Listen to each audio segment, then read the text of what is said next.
Assalamu алейкум, кадырман телегөрүүчүлөр. Жарыш сөз теледебатында мынакей тарыхый окуя болуп отурат. Бүгүн биздин студияда буйруса Жарыш сөз теледебатынын 2 сезонунун финал оюну болмокчу. Ушул оюнда ким баш байгени жеңип кетет, ким 2 орунду алат, мына ушул чечүүчү учурда биз сиздер менен күбө болуп отурабыз. Анда эмесе бүгүнкү оюнга катышуучу топторду мен тааныштырып өтсөм, менин оң жагымда тастыктоочу тарап Ынтымак деп аталат. Топтун мүчөлөрү Айтназаров Айбек, Бердибеков Бактыярдан турат. Ал эми менин сол тарабымда бүгүнкү резолюцияны төгүндөчү топтун мүчөлөрү Жес таңдай деп аталат. Бул топтун мүчөлөрү Осмоналиев Санжар, Иманов Саламаттан турат. Биздин жигиттердин чеберчилигин баалоо үчүн албетте Калыстар тобун бүгүн конокко чакырганбыз. Калыстар тобу менен тааныштырып өтсөм, Мекенчил жаш коомдук уюмунун төрагасы Темирлан Бекботоев агай. Насирдин Нисанов атындагы Кыргыз мамлекеттик курулуш транспорт жана архитектура университетинин кыргыз тил кафедрасынын доцентинин милдетин аткаруучу Абдыраев Асип Назгүл эжекебиз. Ишенал Арабаев атындагы Кыргыз мамлекеттик университетинин окуу башкармалыгынын башчысы Октябрь Капалбаев агайыбыз. Анда эмесе калыстардын таразасына тактыкты каалоо менен биз бүгүн абдан күчтүү тараптардын оюнун көрмөкчүбүз. Көңүлүңүздөрдү дебатка бурсак. Резолюция. Бул палата Кыргыз Республикасында өлүм жазасын колдойт. Өз позициясын билдирүү үчүн тастыктоочу топтун башчысына 5 мүнөт убакыт берилет. Биринчи акыркы мүнөттөрдө суроо берүүгө болбойт. Сиздин убактыңыз башталды. Саламатсыздар, урматтуу соттор палатасы, саламатсыздар бүгүнкү эркин парламентарий жана телекөрүүчүлөр. Мен өзүмдүн сөзүмдү баштардан астын бүгүнкү биздин каршылаштарыбызга финалга чыкканыңыздар менен куттуктап өтүп кетмекчимин. Бүгүнкү күндө жакшы кызык оюн көргөзөбүз деген чын ишеничтебиз. Урматтуу соттор палатасы, урматтуу эркин парламентарий, бүгүнкү күндө биздин эң темабыз кандай болуп аталат? Бүгүнкү күндө биздин нукта. Бул палата Кыргыз Республикасындагы өлүм жазасын колдойт. Биз ырастоочу тарап бүгүнкү күндө өлүм жазасы Кыргыз Республикасында ушул убакта керек экендигин азыркы сиздерге айтып бермекчибиз. Урматтуу соттор палатасы, ачкы сөздөрдү айтып кетсем, биринчи, өлүм жазасы деген эмне? Өлүм жазасы кылмышкерлерге жасаган кылмышы үчүн берилүүчү эң оор жаза болуп эсептелет бүгүнкү күндө, урматтуу соттор палатасы. Келиңиздер, биринчи бир өлүм жазасынын тарыхына кайрылып өтүп кетели. Бүгүнкү күндө 57 мамлекетте өлүм жазасы бар экен. 95 мамлекет өлүм жазасы өлүм жазасынан жок экен. Андан кийин 35 мамлекетте бүгүнкү күндө өлүм жазасына мораторий киргизип койгон экен. 10 жыл, 15 жылга мораторий киргизип, ошол жыл аралыгында өлүм жазасы аткарылбайт экен. Азия жана Океания континентин алып карай турган болсок, 14 өлкөдө өлүм жазасы жок. 2 өлкөдө Азия жана Океания континентин карап көрө турган болсок, 19 өлкөдө жок, 3 өлкөдө болсо бар экен. Бул бирок эң эле оор кылмыштар үчүн деп берилиптир. Анда 15-25 өлкөдө алардын ичинде бул толук түрдө ишке ашылат экен. Анда эмесе Кыргызстанды алып көрөлү. Кыргызстан 1998 жылы ошол убактагы президентибиз Аскар Акаев өлүм жазасына мораторий киргизген экен. 2005 жылдын 25 июнунда ошол убактагы президент Байкеев өлүм жазасын толук түрдө жокко чыгаруу үчүн кол коюп, 2006 жылдан баштап биздин Кыргызстанда өлүм жазасы азыркы күндө жок экен. Мораторий киргизилген, бирок мораторий киргизилген 2020 жылдан кийин биз аны колдонсок деген идея бар. Урматтуу соттор палатасы, эми кичине оюнга өтөлү. Азыркы күндө абалды карап көрөлү. Кыргызстандагы 2015 жылдын башынан баштап алып көрө турган болсок, жаш балдарга, азыркы күндөгү биздин жаштарга зордук, зомбулук өтө эле күчөп баратат да. Эми урматтуу соттор палатасы, биздин кейсибиз эмне болот? Биздин кейсибиз, урматтуу соттор палатасы, оор кылмыш жасаган кылмышкерлерге, алардын ичинен жаш балдарга зордук, зомбулук көрсөткөн педофилдерге, маньяктарга, өтө мыкаачылык менен, зордуктоо менен өлтүргөн адамдарга бүгүнкү күндө биз өлүм жазасын киргизебиз деген идеяны колдоп чыкмакчыбыз, урматтуу соттор палатасы. Азыркы күндө Кыргызстандагы ситуацияны карап көрүңүздөр. 2015 жылдын башынан баштап эле жаш балдарга, азыркы күндөгү жаш балдарга болгон зордук, зомбулуктарды биз күндө эле телевизорлордон көрүп, Кыргызстандын жарандары өздөрүндө коркуу сезим пайда боло баштап атат. Бүт бардыгыбыз биз айтып келебиз. Биздин политиктерибиз деле айтып келет, президент, биздин чоңдорубуз деле айтып келет. Биздин келечегибиз жаштар деп, чоңураак, биздин келечегибиз жаштар деп. Бирок тилекке каршы бүгүнкү күндө өзүнүн мамлекети, өзүнүн тилек жаштарына эч кандай бир укуктарын коргоп, жаштардын деңгээлин, жаштардын өмүрүн жогорку деңгээлге койбой атат. Ошон үчүн биз ошол жаштарга зордук, зомбулук көргөзгөн адамдардын бүт бардыгына өлүм жазасын киргизип киргизебиз деген идеяны колдоп чыгабыз. Урматтуу соттор палатасы, биздин биринчи аргументибиз эмне? Биз бүгүнкү күндө ушул болгон окуяларды кыскартыш үчүн атайын бир аргументтерди сунуштаганбыз. Биринчи эмнеде? Биринчи бул биздин аргументибиз. Адамда коркуу сезими пайда болот, урматтуу соттор палатасы. Эгерде биз бүгүнкү күндө өлүм жазасын киргизе турган болсок, ошол педофилдер, ошол маньяктар өлүм жазасынан коркуп, билесиздер, бул өлүм деген нерсе адамдардын эң чоң коркунучу болуп эсептелет. Бул ошол жолго барбаганга биз кандайдыр бир деңгээлде бөргөт кое алабыз. Урматтуу сот, коркуу боюнча аргументиме мисал катары айтып кетейин. Мындан 2-3 жыл мурун билебиз, ала качуу деген биздин ала качуу боюнча статья түзүлгөн. Мурдагы статья боюнча 3 жылга эле камалчу эле бизде адамдар. Кийин жаңы закон менен 7 жана 10 жылга камалды. 7 жыл 10 жылга камалгандан кийин адамдарда коркуу сезими пайда болуп, мен 7 жылдан 10 жылга чейин камалат экен деген ой келип туруп, бизде ошондо ала качуу фактылары азайган. Биз деле ошол мисалды бул жерге алып келе алабыз. Эгерде биз өлүм жазасын киргизе турган болсок, адамдардын коркуу сезими менен бүгүнкү күндө биз ошол болуп аткан окуяларды толук түрдө азайта алабыз. Экинчи биздин аргументибиз, урматтуу соттор палатасы. Кандай кылмыш болсо, кылмышкер ошондой жаза менен аткарылышы керек. Биз бардыгыбыз көрүп атабыз. Бул эң оор кылмыш. Жаштарды зордуктаган, жаштарга мыкаачылык менен өлтүргөн. Бүгүнкү күндө бүт элдердин астында бул эң эле актуалдуу маселе болуп келип атат. Балдарга биз чоң зордук, зомбулук киргизип атабыз. Биз алардын өмүрүнө кандайдыр коркунучтарды алып келип атабыз. Ошон үчүн алар кандай чоң жаза кылыштыбы, биз ошон үчүн чоң жаза, аларга жазаны көргөзүшүбүз керек. Андан эле ошону айтып кетели. Бизде интернеттен алган кээ бир маалыматтар бар. Ош шаарында Кыргыз журтум аттуу коомдук уюму бизде Кыргыз мамлекетинде өлүм жазасын киргизели деген максатта 30 секунд кошуп койсоңуз сураныч. Өлүм жазасын киргизели максатында элдерден кол топтоо баштаптыр. Биздин Кыргызстандын закону боюнча эгерде ошол адамдар 10 000 кол топтой ала турган болсо, биз аны референдумга коюу менен биз бүгүнкү күндө Кыргыз Республикасынын конституциясында өлүм жазасын киргизе алганга толук мүмкүнчүлүгүбүз бар экен. Чоң рахмат, урматтуу соттор палатасы. Өз оюн билдиргендиги үчүн тастыктоочу топтун башчысына ыраазычылык билдиребиз. Пикирин билдирүү үчүн төгүндөчү топтун башчысын чакырабыз. Сиздин 5 мүнөт убактыңыз бар. Биринчи акыркы мүнөттөрдө каршылаш тараптан суроо берүүгө болбойт. Сиздин убактыңыз башталды. Чоң рахмат, дагы бир жолу саламатсыздарбы, кадырман телекөрүүчүлөр, биздин калыстар тобу жана биздин сүйүктүү каршылаш тараптар. Мен да чын жүрөгүмдөн силерди финалдык беттешке чыкканыңар үчүн мен да чын жүрөгүмдөн куттуктап кетмекчимин. Анда эмесе бул оюн туурасында кире турган болсок, макул, өлүм жазасы бул кылмышкерлер жасаган кылмыш үчүн оор жаза деп булар ачыктап берди да сөздөрүндө. Бирок булар келтирип жатат 2020-жылы буюрса ушул мораторий киргизебиз деп жатат да. Бирок бизге бул мораторий эмне жөнүндө экендигин бизге толук түрдө түшүндүрүп бере алган жок да. Ал мораторий эмне, момпозийби же болбосо балмуздакпы деген нерсени бизге түшүндүрүп бере алган жок да. Ал эмне жөнүндө болгон мораторий экендигинчи.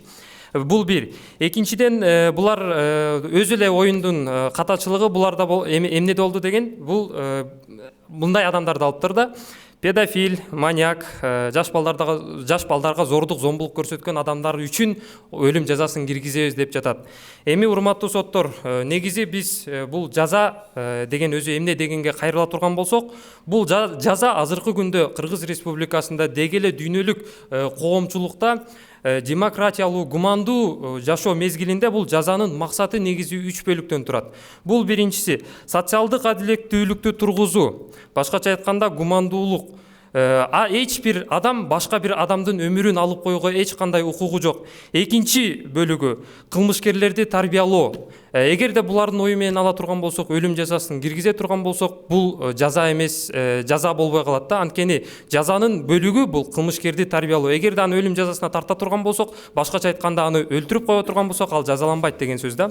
Үчүнчүдөн, бул жаңы кылмыштардын болуусуна алдын алуу деген 3 гана бөлүктөн турат да. Мына ушул 3 бөлүктү аткарганда гана жаза толук түрдө аткарылат деп эсептелинет. Эгерде ушул 3 бөлүктүн бирөө гана аткарылбаса, анда ал жаза толук түрдө аткарылбай калгандыгы тууралуу көрсөтүлөт.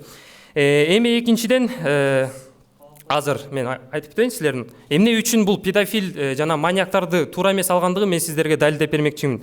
Анткени өлүм жазасы бул кылмышты эч качан алдын ала албайт деген нерсе бар да. Анткени бул дүйнөлүк практикада, дүйнөлүк психологдордун жыйынтыгында, эксперттердин жыйынтыгында кылмышкерлер негизи кылмышкерлердин 5-10% гана кылмышты жасаардын алдын ала пландалып жасайт экен да, 5-10% гана. Ал эми калган 85-90% кылмышкерлер алар аффект учурунда ошол кылмышты жасашат экен да. Башкача айтканда аффект учуру бул качан гана кылмышты жасагандан кийин, кылмыш бүткөндөн кийин гана өзүнүн аңдап билет экен да, бул кылмышты жасагандыгы үчүн. Мына ушул учурда эле булардын ошол 5-10% кылмышкерлер ошол атайын пландалган. Бул кандай адамдар деген суроо туулат да. Бул ошол педофилдер, ошонун бардыгы психикалык жактан жабыр тарткан адамдар. Башкача айтканда психикалык жактан жабыр тарткан оорулуу адамдар болуп саналат да.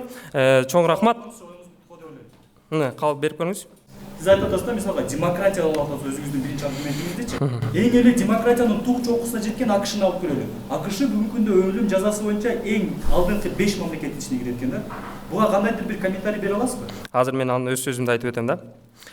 Бул сурооңорго мен мындай деп жооп берем да. Эффективдүү, бул өлүм жазасы эффективдүү эмес деп далилдеп бермекчимин. Эмнеге дегенде, өлүм жазасына тартылган адам бул күнөөсүн эч качан сезбейт да. Анткени бул эгерде ошол кылмышты жасаган адамды эгерде өлүм жазасына тарта турган болсок, ошол жасаган кылмышы үчүн эч качан ал күнөөсүн сезбейт. Башкача айтканда, биз эмне деген тыянакка келебиз? Өлүм жазасынан көрөк биз өмүр бою күчөтүлгөн режимде оор камакта эркинен ажыратып гана жазалашыбыз керек деген нерсени айткым келип жатат да. Мына ушул гана жаза бул эффективдүү болуп саналат. Ушуга бир далил катары мына ушул азыр өзүлөрү мага суроо берди, АКШ мамлекети. АКШ мамлекетинин Маршал аттуу АКШ мамлекетинин жогорку сотунун мүчөсү бул өзүнүн сөзүндө мындай деп жатат. Өлүм жазасы өмүр бою эркинен ажыраткан кылмыштын алдын ала эч качан ала албайт.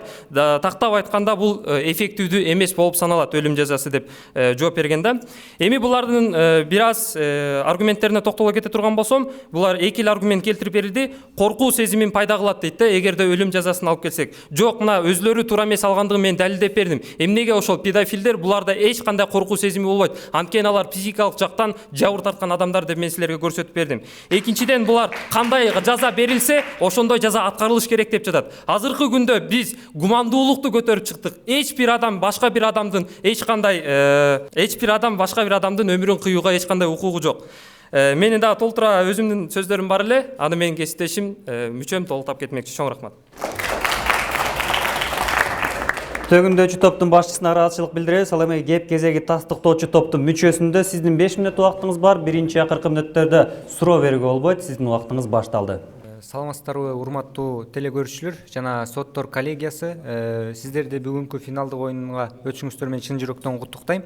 Эми алгачкы дебаттын оюнуна өтөлүк. Эң негизги дебат форматы боюнча биз ушул биздин каршылаш тараптын сөздөрүн мындайча айтканда төгүндөшүбүз керек. Эң негизги, эң биринчи аргументи бул болду. Социалдык адилеттүүлүктү тургузушубуз керек. Гуманизмди колдошубуз керек дейт. Ошол гуманизмди колдогон, ушу демократиянын туу чокусу болгон Америкада өлүм жазасы болуп атса, эмне үчүн бизде болбойт андай? Бизде эмне? Ошол жаш өспүрүмдөргө зордук, зомбулук көбөйгөн сайын көбөйүп баратканда адилеттүүлүк деп карабай койсок, келечектеги жаштарыбыз эмне болот? Мына ошол маселе азыркы убакта өтө көйгөйлүү болуп турганы баарыбызга маалым. Экинчиден, кылмышкерлерди тарбиялаш керек дейт. Бирок урматтуу биздин каршылаштардын сөзүндө айтып атат. Алар эч качан тарбияга жатпайт, алар психологиялык жактан жабыркаган деп. Демек бул жерден өзүлөрүнүн сөзүнө кайра каршы чыгып атат. Себеп дегенде эч качан эгер тарбиялоого, мындайча айтканда кылмышкерлерди тарбиялай албаса, биз ошончолук зордук, зомбулук менен көргөзгөн жат көрүнүштөгү жаман нерселерди кылган кылмышкерлерди түбөлүк түрдө түрмөгө камабастан аларды өлүм жазасына тартуу деген мыйзамды колдошубуз керек. Үчүнчүдөн, кылмышты алдын алуу дейт. Ошо алдын алуу үчүн ошол өлүм жазасын киргизишибиз керек. Менин коллегам айтып кетти. эгер ушул мыйзамды кабыл алсак анда жанагындай окуялар азаят, көбөйбөйт деп. Мына ошол нерселерди биз колдошубуз керек. Андан кийин мен биринчи аргументимин бул келечек болмок. Баарыбыз айтабыз, келечек жаштарда, келечек өспүрүмдөрдө силер өсүшүңөр керек деп. Бирок ошо келечектеги жаштарга жакшы шарт түзүп бериш үчүн, адилеттүүлүктү, ошо гумандуулукту колдош үчүн биринчиден жакшы тарбия беришибиз керек. Ошол тарбия алган бала эч качан жаман нерселерге барбайт. Анан ошондой жаман нерселерди мен сөзүмдүн башында айта кетчү нерсем бар эле.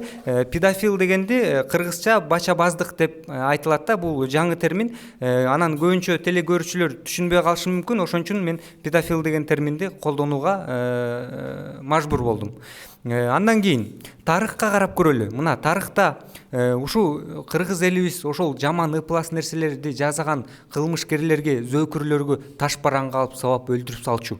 Бул баарыбызга маалым. Эмне үчүн азыр аябай эле гумандуубуз деп ошол нерселерди колдонбой калдык? Албетте колдонушубуз керек. Мына акыркы 2 жылда социалдык тармактардан, массалык маалымат каражаттарынан, жанагындай гезиттерден канчалык деңгээлдеги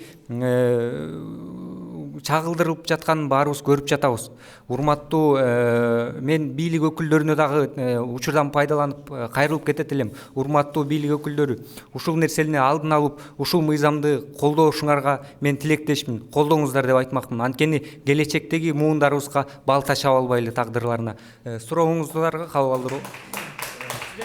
Силер айтып жаткан ушул улуу кыргыз мамлекеттин улуу кыргыз уруучулугунун кайсы мезгилдеги таш бараңга алып жаткандыгын айтып кетиңер. Кайсы башка тактап айтсак, кайсы жылдарга кайсы кылымга таанды?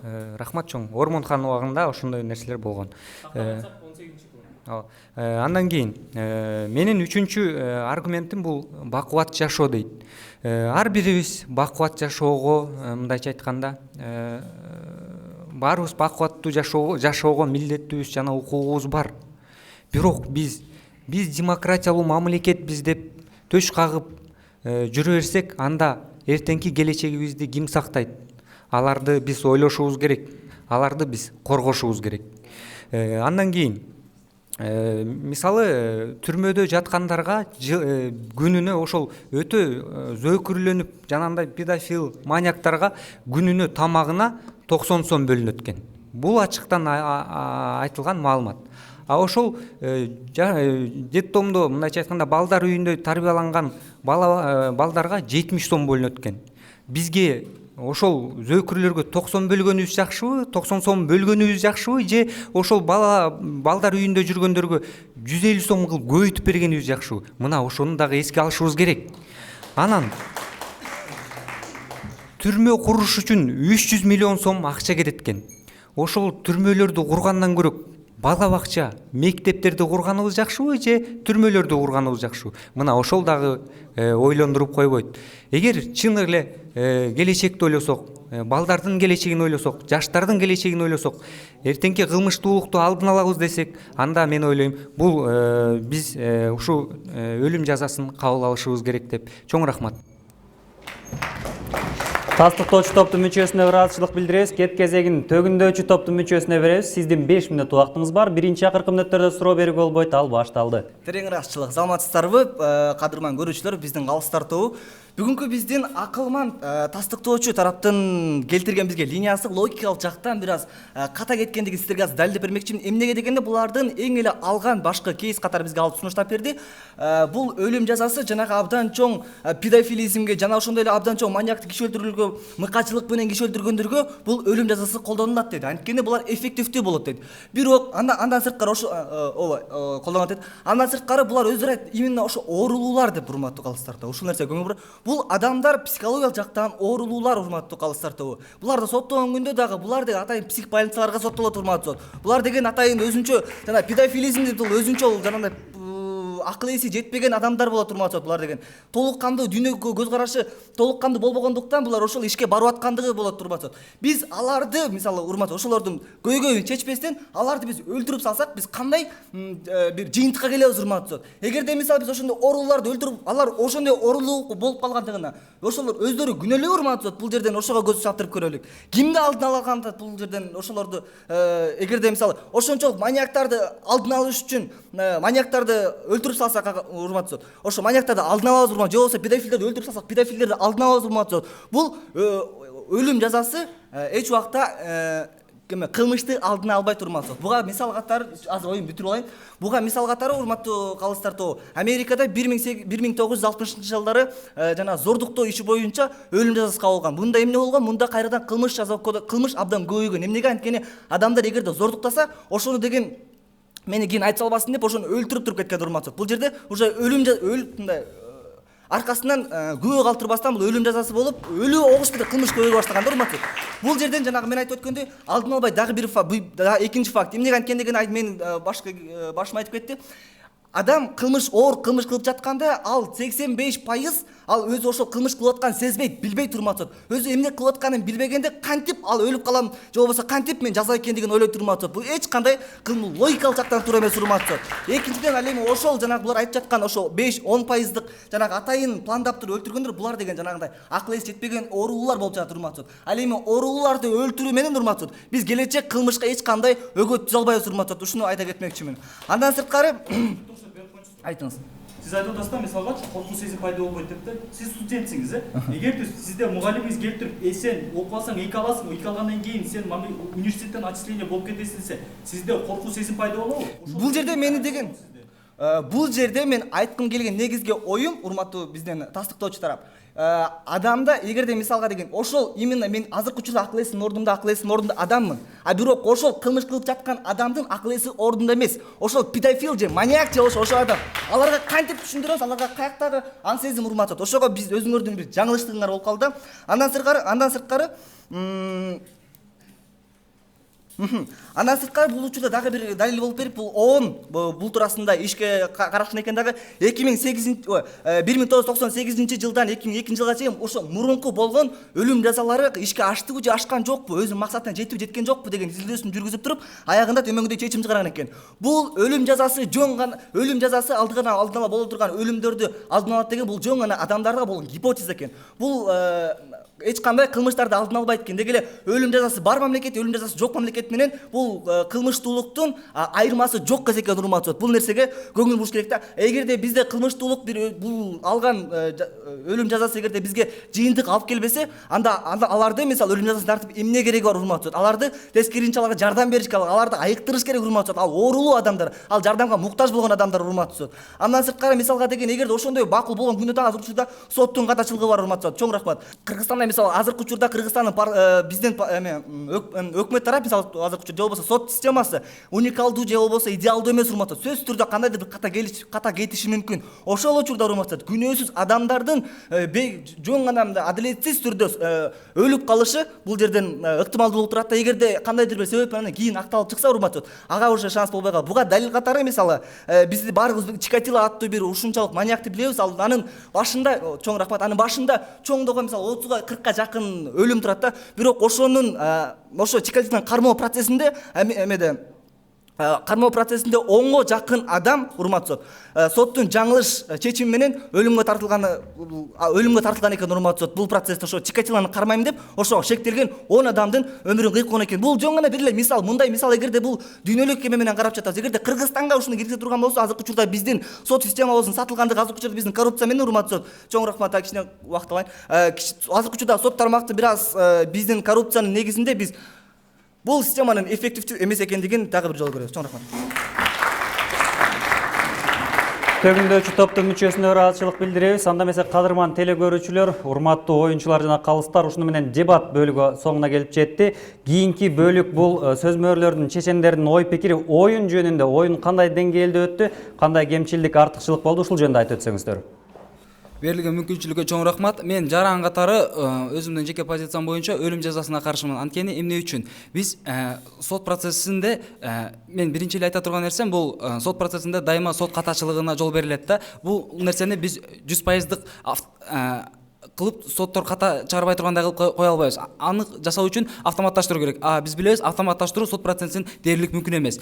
Биз билебиз, дүйнөлүк практика боюнча сот процессинде туура эмес чечимдердин айынан көптөгөн бейгүнөө кишилер өлүм жазасына буйрулган. Биз өзүбүздүн тарыхыбызды эстеп көрсөк, тоталитардык режимдин учурунда Кыргыздын чыгаан уулдары репрессияга кабылып атылып кеткен. Бирок айрым атылбай калган Ташын Байжиев, адашпасам, ошол сыяктуу чыгаан кишилер 53-жылы Сталин өлгөндөн кийин акталып чыккан. Мен айтайын дегеним, эгер биз өлүм жазасына буйрубасак, биз кийинчерээк ошол нерсени кайра карап алсак болот. Бул биринчиси. Экинчиси, бул көбүнчө демократиялуу мамлекеттер бул нерседен алыс болуп атышат да. Мисалы үчүн Европа кеңешине кирген мамлекеттер мындан алыс болушту. Чоң рахмат. Арбаңыздар, кадырман дебат сүйүүчүлөрү, биринчиден ушул тема боюнча айта турган болсок, баласын кичи балдарды өлтүргөндөр сөзсүз түрдө жана психикалык жактан оорулар дегенге толук кандуу каршы атылам. Эмне үчүн? Урматтуу достор, бүгүнкү күндө статистиканы ала турган болсок, ушул күнгө чейинки келтирилген маалыматтар боюнча 14 кичинекей ымыркайларга жаба келтирген, же болбосо аларды өлтүргөн боюнча кылмыш иши ачылган болсо, ошонун бирөө гана, жалгыз бир айым гана психикалык жактан оорулуу экендиги далилденди. Ал эми калганы мас болуп, же болбосо кандайдыр өчүнүн улам баласын өлтүргөндөр, же болбосо баласын зырдыктагандар. Демек, мунун баардыгы оорулуу эмес экен да. Жакшылап ойлонуп көрүп, анан бир жыйынтык чыгаралы достор. Бүгүнкү күндө өкмөт тарап көйгөйдүн натыйжасы менен күрөшкөн идеяны сунуштап жатты. Бүгүнкү күндө мындай сунушталган идея бул натыйжасын гана. Ал адамдарды өлтүрөт, бирок ал себепти чечпейт. Себеп башка нерседе. Ал үй бүлө институтунун бузулушу, түшүндүрүү иштери жүргүзүлбөгөндүгү жана башка ушул сыяктуу нерселер болуп калышы мүмкүн. Ага балким дарылоо иштери жүргүзүлөбү, же түшүндүрүү, же үй бүлөнү да чындоого умтулуш керек деп ойлойм да. Анан экономикалык жактан карап атпайбы? Экономикалык жактан 90 сом кетет экен депчи. Мен айтат элем да, буга жеке өзүм пикиримчи, бул жерде өмүр бою жазалап койсо, ал адамды мындай альтернативдүү түрдө да иштетсе да өмүр бою эметип, өзүнүн эле актай берет деген ойго келдим да. Анан үчүнчү болсо, ал адамдарды мындай аябай кичинекей баланы эметип атпайбы, кыйнап, анан педофилдик өзүнүн иш-чараларын өткөзүп атпайбы. Анан ушундай жаман нерсени кылса, аны жеңил өлтүрүп атып коюп атат да, жеңил өлүм болуп калып атат да. Аны өмүр бою кыйнаш керек. Ал жаман адамдар кыйнап, аны болсо бизге караганда, сиз экөөңүздөргө караганда түрмөдөгү адамдар дагы акыйкаттуу мамиле кылышат аларга болгон. Ошондуктан өмүр бою жазалоого мен макулмун. Менин атым Уланхан. Мен оюндун жүрүшүн негизинде айтып кетсем, оюнду төгүндө тобу бул жерде айтып атат да, ушундай психологиялык жактан жабыркаган депчи. Бирок өзлөрүнүн сөздөрүнө өздөрү каршы чыгып атат. Алар дарыланбайт да депчи. Ошондон бир сөз бар, көнгөн адат калабы депчи. Ал эртең акталып чыкса кандай болот? Моралдык жактан элге кандай жабыркоо болот? Эл кандай, коом кандай кабыл алат? Андан кийинки мен бере турчу суроом бул жерде, ошо мейли психологиялык жактан жабыркаган адамдын кызыкчылыгы каралып атат. Ал адам мейли күнөө кылыптыр. Күнөө кылып атат да бул жерде. Анын көйгөйлү каралып атат, бирок ошо мындай айтканда потерпевший, ошо жабыркаган адамдын кызыкчылыгы каралбайбы деген суроо туулду да менде. Оюн тууралуу айтсам, оюн аябай кызуу жүрдү десек болот. Негизи эки тарап тең аябай аракет кылышты, бирок негизи дебаттын башкы максаты ошол көрүүчүнү ынандыруу болгон үчүн ошол адамдарды ынандырыш керек деп ойлойм да. Менин башкы позициям негизи ушул теманы укканда эле негизи өлүм жазасына каршы болчумун. Бирок тилекке каршы ушул бул тарап менин оюмду өзгөртө алган жок. Демек бул тараптын негизги аргументтери туура болду деп эсептей алам да. Чоң рахмат. Чоң рахмат, саламатсыздар урматтуу телекөрүүчүлөр. Мен биринчи кезекте эки тарапты тең финалдык оюн үчүн ыраазычылык билдирип кетем. Абдан жакшы оюн болду. Эки тарапты токтотойм.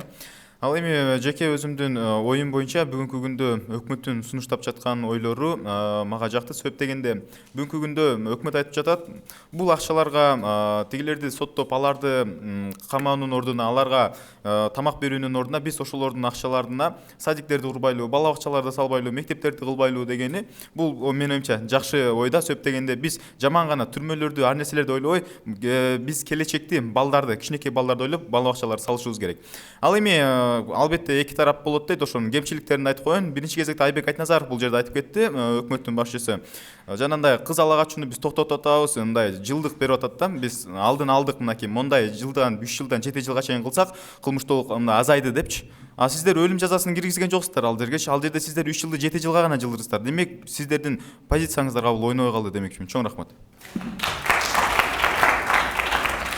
Саламатсыздарбы? Өмүрбеков Акылбек. Бул тема боюнча өзүмдү айткым келип жатат. Кылмышкер бир кылмышты жасап жатканда эч качан мени кармай алат деп ойлонбойт да. Мени эч качан кармай албайт, мен качып кутулуп кетем деген ой менен бир кылмышты жасайт. Эч качан антип ойлобойт. Ошондуктан муну менен коркутабыз деген идея бул жерде таптакыр иштебейт. Экинчи нерсе, өкмөт бул жерде бир адамды сен кылмыш жасаганың үчүн жазалап жатсаң, аны сен таза нерсе менен жазашың керек да. Сен кайра өлтүрүп атсаң, сен элдерге үлгү берип атасың. Өлтүрүш керек, ушундай кылыш керек деп. Сен наоборот ошону туура жолу менен көрсөтсөң, сен ошондо туура өкмөт болосуң деген ойдомун. Рахмат. Кадырман телекөрүүчүлөр, мынакей биздин достордун ой пикирине, эркин парламентарийлердин сын пикирлерине ортоктош боло алдык. Анда эмесе биз кийинки бөлүккө өтсөк, бул жыйынтыктоочу бөлүк. Жыйынтыктоо үчүн төгүндөөчү топ башчысына 3 мүнөт убакыт беребиз. Ушул 3 мүнөт убакыт ичинде сиз өз позицияңызды жыйынтыктасаңыз. Дагы бир жолу чоң рахмат. Эми анализге токтоло турган болсом, урматтуу калыстар тобу. Бул төгүндөөчү, ырастоочу тарап келтирген негизги эле линия, буларда эң чоң катачылык жана эң чоң жеңилиш эмнелер болуп кеткенин мен сиздерге көрсөтүп берейин.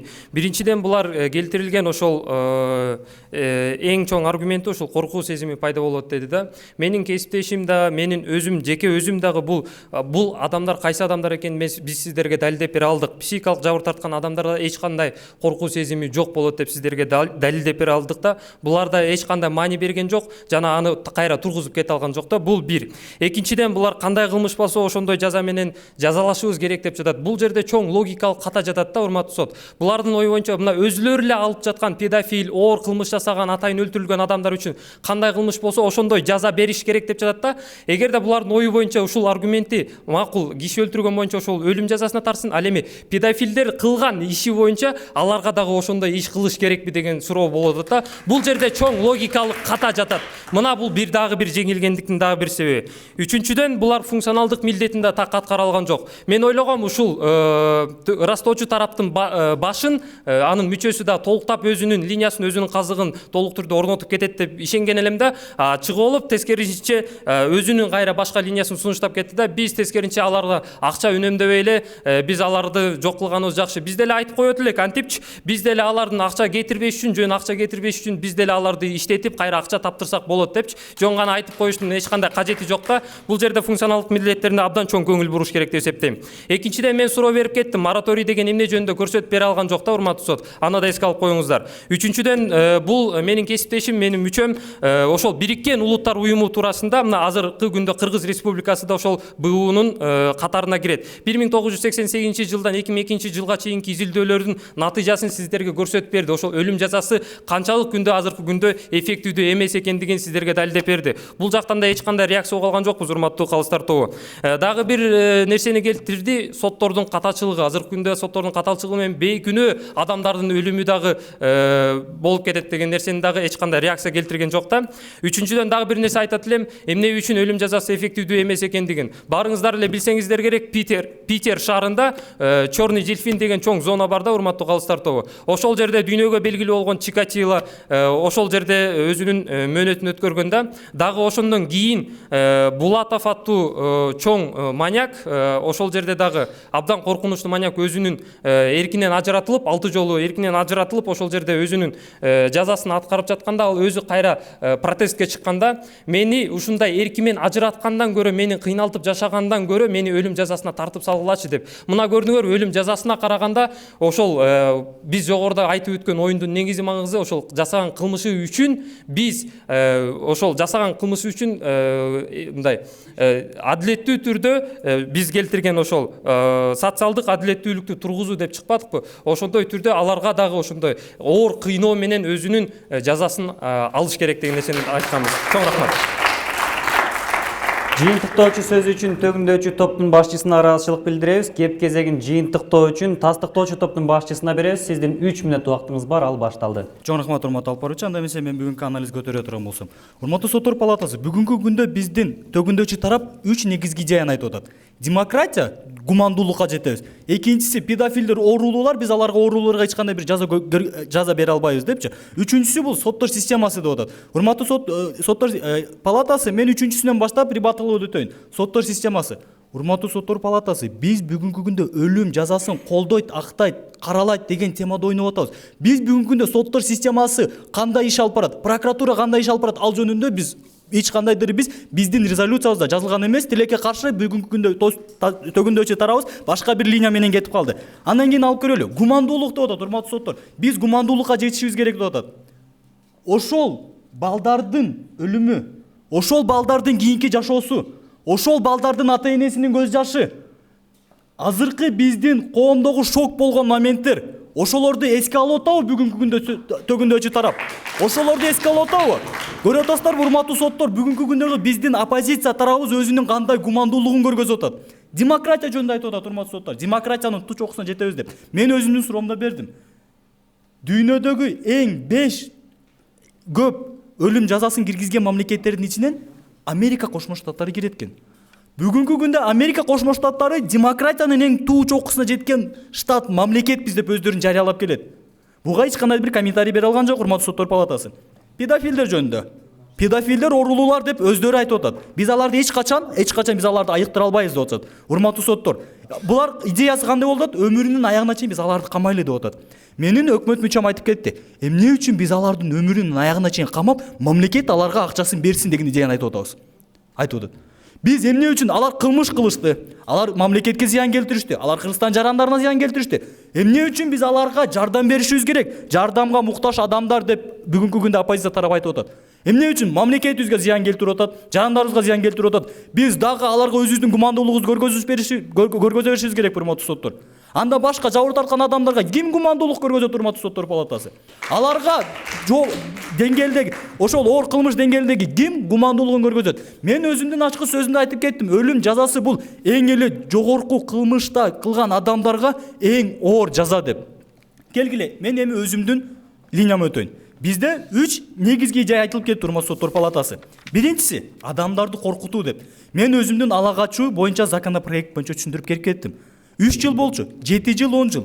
Мен өзүмдүн сөзүмдө дагы айттым. Өлүм деген бул адамдардын эң чоң коркунучу деп. Эгерде биз бул закон проекти киргизе турган болсок, урматтуу соттор, адамдарда коркуу сезим пайда болот дедик. Адамдар ал жолго барбайт деген идеяны айтып атам, урматтуу соттор палатасы. Экинчи, кандай кылмыш болсо, ошондой жаза көргөзөт. Биз көрүп атасыздарбы, урматтуу соттор палатасы, 30 секунда. Биз мамлекет тарап, биз ошону менен өзүбүздүн гумандуулугубузду көргөзүп берип атабыз, урматтуу соттор палатасы. Андан кийин жаркын келечек дедик. Бардык адамдар, бүт бардыгына барып сузаңыздар. Биздин келечегибиз жаштар деп атабыз. Бүгүнкү күндө биз мамлекеттин башчылары катары, ырастоочу катары, биз өзүбүздүн жаштарыбыздын келечегин ойлоп атабыз, урматтуу соттор палатасы. Бирок негедир ал нерсени биздин төгүндөочү тарабыбыз түшүнө алган жок. Чоң рахмат, урматтуу соттор палатасы. Жыйынтыктоочу сөзү үчүн тастыктоочу топтун башчысына ыраазычылык билдиребиз. Кадырман телегөрүүчүлөр, урматтуу соттор жана катышуучулар, мына ушуну менен жалпы дебат ойчулдардын ой пикири жана жыйынтыктоо бөлүктөрү соңуна келип жетти. Мынакей кадырман телегөрүүчүлөр, биз жогоруда жаштардын ой пикирине ортоктошпол алдык. Чындыгында өлүм жазасы бул Кыргызстанда өзүн актайбы, актабайбы, же болбосо бир адамдын өмүрү экинчи адамдын өмүрүнөн кымбатпы, кымбат эмеспи? Бул боюнча сиздер дагы токтоосуз ой жүгүртүп, талкуу кылып көрсөңүздөр, бул эң коомго маанилүү иш деп ойлойбуз. Анда эмесе бүгүнкү оюнда ким оодарышмакты оодарып кетти, ким туура сөз сүйлөп, калыстарды өз тарабына ынандыра алды? Мына ушул боюнча биз калыстар тобунан дагы комментарийлерди уксак, анда кеп кезеги Мекенчил жаш коомдук уюмунун төрагасы Темирлан Бекботоев агайда. Саламатсыздар, урматтуу телегөрүүчүлөр, дебат сүйүүчүлөр. Эми бул оюн абдан кызыктуу жогорку деңгээлде болду. Эки тараптын тең даярдануулары абдан күчтүү экен. Бири бирине болгон дооматтары, суроолору жана ишендирип кеткендиги менен мындай мурунку оюндардан жакшы өзгөчөлөндү десем жаңылышпайм. Эми ар бирине токтоло турган болсок, негизи Айбек мурун ойноп жүргөн оюнчу катары жакшы, жыйынтыктары жакшы. Ошондой эле жана дагы жогорудагы ойнолгон оюндардагы Бактияр дагы жакшы өзүнүн жакшы жактан көрсөтө алды. Ал эми Саламат менен Санжар булар дагы өздөрүн абдан жакшы оюнчу катары көрсөтө алды деп баса белгилеп айта кетсем болот. Рахмат. Ыраазычылык билдиребиз. Албетте улуттун жүзү тил. Мына ушул тил жаатында биздин жигиттер кандай чеберчиликти көрсөтө алышты, анда Назгүл Абдыраева эжекебизден уксак. Урматтуу оюнчулар, оюндун катышуучулары, уюштуруучулары, мына ушинтип ар нерсенин башы бар, аягы бар дегендей бүгүн финалга күбө болуп атабыз. Иргелип отуруп финалга чындыгында күчтүү, мыкты, Кыргыздын жүзү ушундай мыкты, жаңы муун өсүп келатат деп тастыктачу жигиттер бар экен. Ар бири тууралуу комментарий андан кийин берейин, бирок тил жөнүндө айтсам, бүгүнкү оюнда таза сүйлөштү. Айрым гана учур, мисалы Жез таңдай тобунда негедир оюнчусу жанагы өкмөттүн мүчөсү Саламат ошолор булар деген ататоочу сөздү көбүрөөк колдонот экен. Аны көбүнчөсү колдонбоого аракет кылыңыз. Тилдин тазалыгы, стилистикалык жактан баяндоолору артыкча мага көбүнчөсү ынтымак жакты. Анткени бул жеке пикиримди айтып койсом деле уруксат болуш керек. Анан кириш сөзүндө мисалы ошол топтун башчысы оюн айтса, мүчөсү ошону улантты дагы. Анан кайра жыйынтыктоочу сөзүндө дагы Айбек өтө мыкты экендигин билдирип койду. Ал эми Жез таңдайдыкы деле жигиттер тың экен, тилдерине чаң чыгат дегендей, бирок жүрүш турушта деле биз байкап отурдук. Негедир мен билбейм, оюндун жобосу боюнча ошондой эмоциясын билдирсе болобу, бирок мектеп деген бар, жанагы дипломатиянын мектеби бул Лавров, Сергей Лавров же болбосо Ишенбай Абдыразаков, ошондой сыяктуу бул эки жигиттен көрө алдык. Тилекке каршы сиздер тараптан сиз Санжар негедир оппонентиңиз сүйлөп атса, чекеңизди сөймөгүңүз менен чукуп мындай мээң жетпейби деген сыяктуу белги берип аттыңыз окшойт. Ошол менимче жакпай калды. Бул эми монтаждаганды кесип салат, бирок сырттан караган кишиге сиздерди 100 киши көрөбү же 2 киши көрөбү, өзүңдү татыктуу алып жакшы сүйлөсөңөр жакшы болмок. Ыраазычылык билдиребиз. Албетте кыргыз элинин тарыхы жөнүндө дагы бул жерде кеп болду. Анда кеп кезегин Ишан Аларабаев атындагы Кыргыз мамлекеттик университетинин окуу башкармалыгынын башчысы, тарых илимдеринин кандидаты, доцент Октябрь Капалбаев агайга берсек. Рахмат. Мен жогоруда айтып өткөн кесиптештеримдин ой пикирлерине кошулам. Өтө кызыктуу, өтө жакшы оюн көрсөтүштү. Бул себеп дегенде бул өтө курч маселе. Бул биздин эле эмес, жалпы адамзаттын чоң көйгөйү. Анан эми кыргызда бир макал бар, жакасы башканын жаны башка дейт. Жаны башка болгондон кийин ар бир адамда ой пикири бар да. Бардыгына тең жагуу мүмкүн эмес, эч ким жакпайт. Идеалдуу адам болгондо эмес, болбойт дагы да. Анан бул жагынан алганда эки тараптын тең айтып аткан аргументтери, фактылары ынандырарлык айтышты. Туура, бизде социалдык, экономикалык, гумандык, саясий бир көз караштар бар эмеспи? Анан саясий да чечим да керек бизгечи. Анан ошондуктан мен эки тарапты тең жогору баалаганга аракет кылдым. Себеп дегенде сүйлөгөн сөздөрү, манералары мага өтө ынандыралды. Өзгөчө мына эки жигиттен көбүрөөк коруп калдым. Себеп дегенде антикалык доордо софизм деген бир атайын агым болгон.